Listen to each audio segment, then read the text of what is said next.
A number of marked ballot papers and fake voter ID cards presented to us hours before polls open in presidential and parliamentary elections in Congo.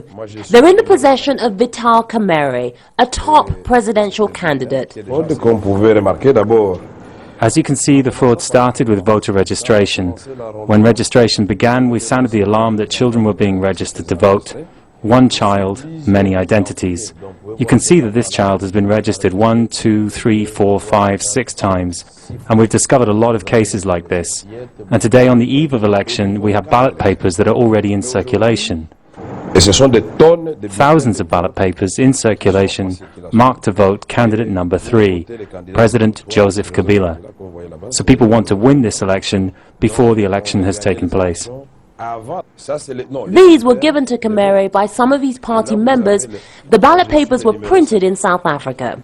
We took a closer look. This voter looks no older than 10 years old, but he's 21 here and called Kabewe. In another card, the same person is 20 years old with an entirely different first name. The voter cards and ballot papers all have serial numbers.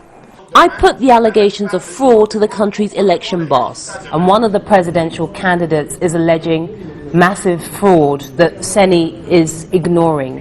What is your response to this? We want to see them. We have called the government of South Africa to make an investigation.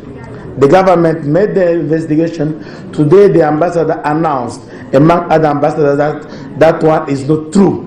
But the election boss can't explain the duplicate voter cards. Holding elections in the Democratic Republic of Congo is not easy. But saying this evidence is not true may not be enough to satisfy millions of Congolese who want their votes to count. The fear is that if voters feel the election is rigged in any way, their reaction could lead to another round of violence that marred the final days of campaigning.